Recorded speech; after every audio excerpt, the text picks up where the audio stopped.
Hello friends, welcome back to my channel. तो finally इतने बड़े ट्विटर कैंपेन करने के बाद रेलवे के एग्ज़ाम अब फाइनली होने वाले हैं। आरआरबी, एनटीपीसी और ग्रुप डी की एग्ज़ाम डेट जो कि 15 दिसंबर से बताई गई है रेलवे बोर्ड के द्वारा और रेलवे मिनिस्ट्री के द्वारा भी। तो क्या है, बहुत सारे लोगों को ये डाउट है कि क्या इसी टाइम पर ये एग्ज़ाम होंगे।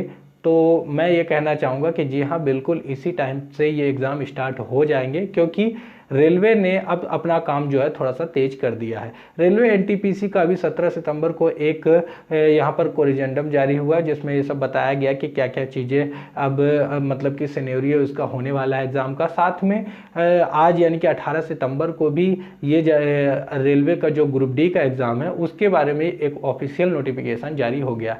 तो नोटिफिकेशन में आखिर क्या क्या दिया हुआ है, उन सभी चीज़ों के बारे में आज हम लोग इस वीडियो में बात करेंगे। तो इसलिए वीडियो में लास्ट तक जरूर बने रहेगा।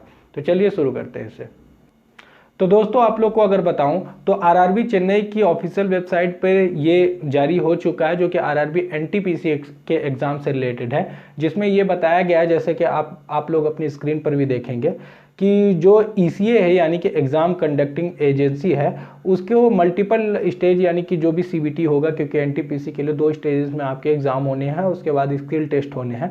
तो ये सब चीज़ें आखिर वो कैसे कराएंगे, तो इनके लिए तो इन्होंने फाइनली एक बहुत ही बड़ा अमाउंट रखा है, जो अप्रॉक्सीमेट यहाँ कॉस्ट रखी है कि कितना खर्चा आएगा। लगभग ये 300 करोड़ से ऊपर का है, 300 करोड़ से ज़्यादा यहाँ पर खर्चा लगने वाला है। और साथ में ये इन्होंने बताया है कि ये जो अब आपका ये फाइनली जो अभी ये टेंडर कौन सी कंपनी को देंगे, कौन सी एजेंसी को देंगे, उस बारे में इन्होंने ये यहाँ पर बताया हुआ है कि ये सब जो है ये कॉन्फ्रेंस होगी, तो ये सब कोविड-19 को देखते हुए होगी। और जो एग्ज़ाम यहाँ कंडक्ट आपके होंगे वो भी कोविड-19 के सिनेरियो में ही होंगे। कोविड-19 के सिनेरियो का मतलब ये है कि देखिए, पहले आपका एग्ज़ाम होता था, आप ऐसे ही चले जाते थे, लेकिन इस बार एग्ज़ाम में आपको मास्क भी पहनना होगा, आपको सैनिटाइज़र की बॉटल ले जानी होगी, सोशल डिस्टेंसिंग वगैरह का सबका ध्यान रखना होगा।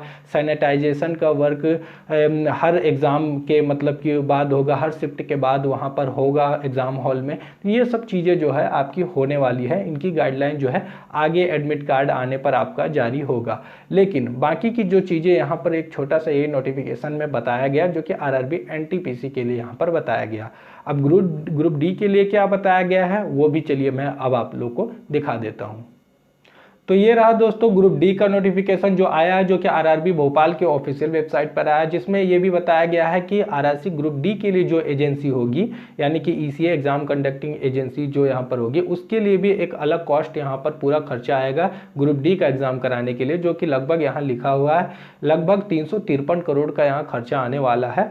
और इसमें जो भी है मतलब कि वो एजेंसियां आएंगी तो वो फॉर्म भरेंगी, अपना यहाँ इंटरव्यू देंगी कि वो कैसे कैसे इस एग्ज़ाम को कराएंगी।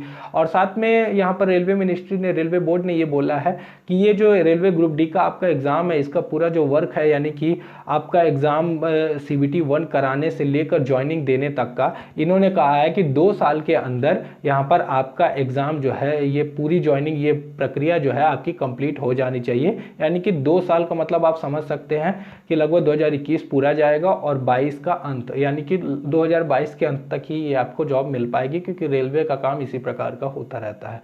और यहाँ पर इन्होंने टेंडर का इशू भी यानी कि आज की डेट डाली हुई है 18 सितंबर की डेट। और साथ में इन्होंने बताया गया है कि ये जो टेंडर की ये पूरी प्रक्रिया है ना, तो ये जो है 28 सितंबर तक ही इनको यहाँ पर लिखित में देना होगा कि कौन सी ऐसी एजेंसी है जो कि यहाँ जारी होगी। और जो है यहाँ पर बाकी की चीज़ें भी दिखाई गई है, अक्टूबर वगैरह का यहाँ दिया गया है, जो कि फाइनल जो दिया गया है वो गया है कि 2 नवंबर, यानी कि 2 नवंबर तक ये फाइनली एकदम से लास्ट यहाँ पर 2 नवंबर तक ये जो है कि एजेंसी जो है वो ग्रुप डी एग्ज़ाम के लिए क्लियर हो जानी चाहिए कि आखिर कौन सी एजेंसी ग्रुप डी का एग्ज़ाम कराएगी। इसका मतलब बहुत सारे लोगों को अब ये होगा कि क्या अलग अलग एजेंसी कराएगी, तो जी हाँ, ये जो है आरआरबी एनटीपीसी और आरआरसी ग्रुप डी का जो एग्ज़ाम है वो अलग अलग एजेंसी कराने वाली है, क्योंकि अगर अलग अलग नहीं करानी होती तो एक ही नोटिफिकेशन में दोनों की चीज़ें बता देते, लेकिन यहाँ अलग अलग होंगी, दोनों के लिए अलग अलग पैसा यहाँ पर अलॉट हुआ है। तो ये दोनों ही एजेंसी आपकी अलग अलग होने वाली है और उनका एग्ज़ाम पैटर्न भी थोड़ा सा मतलब कि लो हाई वो जैसा इच्छा है उस तरफ से ये रख सकते हैं। वो तो आपको आगे पता चलेगा कि कौन सी एजेंसी इसका एग्ज़ाम लेंगी फिलहाल। तो ये एक छोटा सा टेंडर, इसमें भी मतलब कि ऑफिशियल नोटिफिकेशन एक बताया गया है ये ग्रुप डी के लिए भी। तो इससे क्या पता चलता है कि जो लोगों को ये डाउट था अभी भी कि क्या ये एग्ज़ाम फिर से तो नहीं पोस्टपोन होंगे, तो जी नहीं, अब ऐसा नहीं होने वाला, क्योंकि ऑलरेडी 1.5 साल से ज़्यादा का समय अब बीत चुका है इस एग्ज़ाम के लिए। तो अब ये एग्ज़ाम होकर रहेंगे, इसीलिए उन्होंने ऐसा डेट भी दिया है 15 दिसंबर, यानी कि जितने में वो पूरी जो अपनी प्रक्रिया है, क्योंकि इन्होंने जब डेट जारी की तब से लगभग 3 महीने का समय था, 15 दिसंबर तक अगर देखें तो 3 महीने में कोई प्रक्रिया ये कंप्लीट कर लेंगे और आपका फिर जो है एग्ज़ाम की जो प्रक्रिया है वो स्टार्ट हो जाएगी। अब डाउट जो बनता है लोगों को कि एनटीपीसी का एग्ज़ाम पहले होगा कि ग्रुप डी का होगा, तो देखिए यहाँ जो चांसेस दिख रहे हैं कि रेलवे का जो काम है एनटीपीसी का वो थोड़ा तेज है, और दूसरी चीज़ ये है कि ग्रुप डी का अभी जैसे मैंने आप लोग को बताया कि 2 नवंबर तक इन्होंने टाइम दिया है कि फाइनल बताएं कि एजेंसी कौन सी होनी चाहिए, जबकि एनटीपीसी का उससे पहले है, मतलब कि एनटीपीसी का जो काम है टेंडर के बारे में वो थोड़ा पहले ही जारी इन्होंने कर दिया है। तो पूरे यही चांसेस है, लगभग 90% 95% चांसेस यही है कि एनटीपीसी का एग्ज़ाम पहले होगा। और दूसरी बात कि एनटीपीसी का फॉर्म भी पहले आया था ग्रुप डी के अकॉर्डिंग अगर बात करें तो एनटीपीसी 15 दिसंबर से होना पूरा तय लग रहा है। और जब एनटीपीसी ख़त्म हो जाएगा तो आप एक्सपेक्ट कर सकते हैं कि लगभग 15 जनवरी यानी कि मिड जनवरी से आपका ग्रुप डी का एग्ज़ाम स्टार्ट हो सकता है, क्योंकि दोनों एग्ज़ाम ग्रुप डी और एनटीपीसी एक साथ कराना मुझे नहीं लगता कि ये ऐसा कुछ करेंगे। पहले एनटीपीसी करा लेंगे, जो भी 15, 20, 25 दिन लगेंगे, उसके बाद ग्रुप डी का एग्ज़ाम स्टार्ट होगा। दोनों ही अलग अलग एजेंसियाँ कराएंगी। अब डाउट ये होगा कि हम एनटीपीसी की तैयारी करें कि ग्रुप डी की करें, क्योंकि कुछ लोग तो ऐसे हैं कि जो अलग अलग फॉर्म भरे हैं, लेकिन कुछ ऐसे हैं जो उन्होंने दोनों भरा है। जो एनटीपीसी का फॉर्म भरा है वो ग्रुप डी का फॉर्म तो भरा ही होगा, ये 100% है। तो उन लोग को डाउट ये होगा कि हम एनटीपीसी को लेकर चले या ग्रुप डी को। तो देखिए एनटीपीसी जो है उसका जो एग्ज़ाम होगा वो थोड़ा सा ग्रुप डी के अकॉर्डिंग अगर देखें कंपेयर में तो थोड़ा सा हाई लेवल होने वाला है। तो एनटीपीसी जो कि ग्रेजुएट लेवल पर फॉर्म भरा गया था, तो देखिए अगर आप एनटीपीसी की तैयारी करते हैं तो ग्रुप डी की तैयारी आपकी ऑलरेडी हो जाएगी, क्योंकि इन दोनों का जो सिलेबस है वो थोड़ा सा भी अलग नहीं है। पूरा मार्क्स का चेंजेस है, किसी में इतना नंबर का आना है, किसी में थोड़ा कम का आएगा, लेकिन जो इसके सब्जेक्ट है मैथ है, रीजनिंग है, और साथ में आपका यहाँ जनरल साइंस आएगा और जनरल नॉलेज आएगी और करंट अफेयर्स, ये सब जो है तो ये आपके आने वाले। तो सिलेबस तो एकदम डिट्टो है, उसमें कोई यहाँ पर इशू नहीं है। तो यहाँ पर आपको एनटीपीसी को टारगेट करके तैयारी करनी चाहिए, क्योंकि एनटीपीसी हो जाएगा तो ग्रुप डी के लिए अलग से तो पढ़ना है नहीं कुछ, वो तो वैसे भी हो जाएगी तैयारी, और एनटीपीसी का एग्ज़ाम जो है वो पहले होगा, तो फिर ग्रुप डी के लिए भी आपको ज़्यादा पढ़ना नहीं पड़ेगा। तो अब आपके पास लगभग यहाँ से 2 महीने बचते हैं। 2 महीने क्यों? क्योंकि लगभग सितंबर तो मानिए अब ख़त्म ही होता दिख रहा है, तो आपके पास अक्टूबर और नवंबर का टाइम है। और मैं 2.5 महीने नहीं मानता, क्योंकि पेपर से 15 दिन पहले का जो समय होता है वो पढ़ने के लिए नहीं होता, वो मॉक टेस्ट लगाने के लिए होता है, टेस्ट सीरीज़ आपको देने के लिए होता है, क्योंकि आप टेस्ट देंगे तभी कोई एग्ज़ाम में आप क्वालिफाई कर जाएंगे, सिर्फ पढ़ने से कुछ नहीं होता है। तो टेस्ट भी उतने ही ज़रूरी हैं जितने की पढ़ाई ज़रूरी है, प्रैक्टिस बहुत ज़्यादा ज़रूरी होती है। तो देखिए 2 महीने का लगभग समय है, आप अच्छे से अपनी तैयारी कर सकते हैं, क्योंकि बहुत सारे लोगों ने उस समय पढ़ाई की थी लेकिन वो भूल गए, तो अब दोबारा से उसको शुरू करेंगे। और दूसरी बात कि जो इसमें तैयारी अच्छे से कर लेगा उसका सिलेक्शन भी हो जाएगा। ऐसा क्यों? क्योंकि इस बार जो है मुश्किल से मुश्किल आप एनटीपीसी ले लो चाहे ग्रुप डी ले लो, दोनों में 60% से ज़्यादा लोग इसको एग्ज़ाम को नहीं देंगे, क्योंकि बहुत सारे ऐसे लोग हैं जो इसकी चर्चा ही छोड़ दिए हैं, वो भूल गए कि हमने फॉर्म भी भरा था।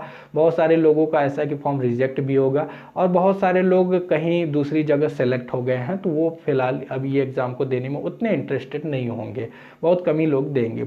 इसका उदाहरण एक बहुत ही अच्छा है, एसएससी सीजीएल 2018 का एग्ज़ाम, जो कि जुलाई में होना था, लेकिन जो भी मतलब एसएससी के उस समय इशू चल रहे थे उस वजह से वो कैंसिल हो गया था, जो कि फिर जब मार्च के करीब में 2019 में हुआ तो उसमें 32% की अटेंडेंस थी। मतलब सोचिए आप 32% अटेंडेंस, मतलब कि बहुत ज़्यादा अटेंडेंस गिर गई थी। तो मानिए मैं अगर इसको लगभग डबल भी कर दूँ तो वही 60% ही करीब आपका 64% पर 60% ही करीब आपके यहाँ एग्ज़ाम देने के लिए स्टूडेंट्स आएंगे, बल्कि इससे भी कम हो सकते हैं। तो यहाँ पर आपका चांस ज़्यादा है जो लोग इस एग्ज़ाम को देंगे।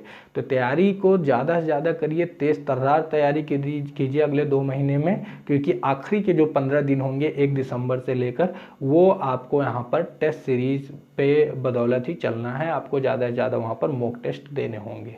तो बाकी अगर आप स्ट्रेटजी चाहते हैं अगले 2 महीने की और जो बेस्ट बुक्स कौन सी होनी चाहिए इन एग्ज़ाम के बारे में, करंट अफेयर्स कब तक का पढ़ना चाहिए, ये सब अगर आप लोग को जानना है तो आप लोग कमेंट बॉक्स में नीचे ज़्यादा से ज़्यादा कमेंट करेंगे तो मैं आप लोग के लिए एक अलग वीडियो उसके लिए एक अच्छे से बना दूंगा।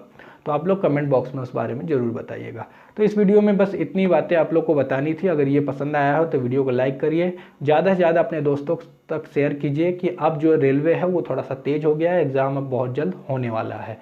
तो इसे ज़्यादा से ज़्यादा शेयर कीजिए। चैनल पर नए तो चैनल को सब्सक्राइब करके जो बेल आइकन है उसको दबा देना, ऑल का बेल आइकन दबा के जाना, क्योंकि इसी प्रकार की जॉब अपडेट और जो भी आपकी जॉब से रिलेटेड न्यूज़ होती है वो सब हम लोग यहाँ करते रहते हैं, उसके बाद बताते रहते हैं। तो चलिए मिलते हैं किसी नेक्स्ट वीडियो में किसी नेक्स्ट वैकेंसी या कोई न्यूज़ की अपडेट लेकर। तब तक के लिए thank you so much, have a good day.